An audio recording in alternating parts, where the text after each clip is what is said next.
नमस्कार। आप लोग के सामने हम आज भोजपुरी सम्राट व्यास भरत शर्मा जी के एगो संगीत प्रस्तुत करे जा रहे हैं। ये गाना बहुत फेमस भी है और आप लोग इसके पसंद आई।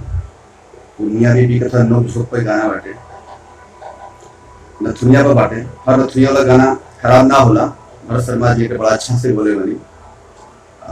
हम लोग सबको दोबारा अपना आवाज में सुनावे जा रहा बनी। गाना इतना बड़े सुन लिया। कहतारी कीन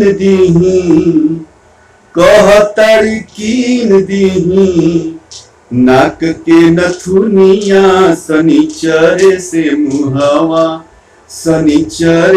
मुहावा फुलौले बड़ी धनिया शनिचरे से मुहावा फुलौले बड़ी धनिया शनिचरे से मुहावा गैनिया तवार के तझार के भगवली गैनिया तवार के तझार के भगवली झट देना गोरिया के वाड़ी लगवली झट देना गोरिया के वाड़ी लगवली मारेली डंक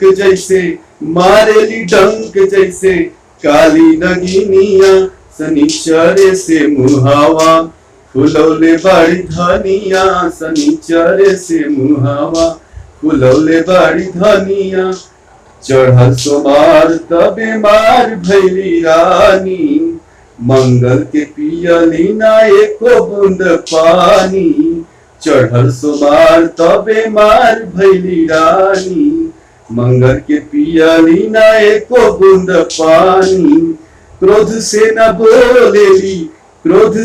बोलेली मुख से बचनिया शनिचरे से मुहावा फुलौले बड़ी धनिया शनिचरे से मुहावा बुध के बाजार से तले ऐनी नथुनी बुध के बाजार से तले ऐनी नथुनी बीएफए के ठीक हमर हो गई सुगनी बीएफए के ठीक हमर हो गई सुगनी सुख के त चेहरा पर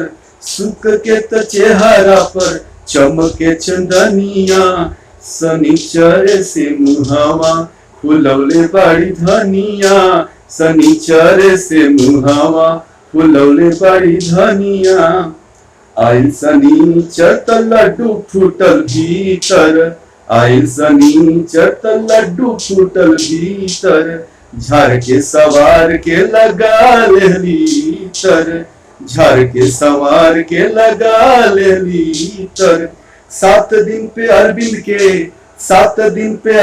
के आए जवनिया शनिचरे से मुहावा फुलौले बड़ी धनिया शनिचरे से मुहावा कहतारी कीन दीही नाक के नथुनिया शनिचरे से मुहावा फुलौले बड़ी धनिया शनिचरे से मुहावा फुलौले बड़ी धनिया शनिचरे से मुहावा फुलौले बड़ी धनिया। नमस्कार, धन्यवाद। अगर हमारे गाना दोस्तों पसंद आए लोग के सब हमारे चैनल के सब्सक्राइब कर दे जा, लाइक कर दे जा, शेयर कर दे जा। बहुत बहुत धन्यवाद।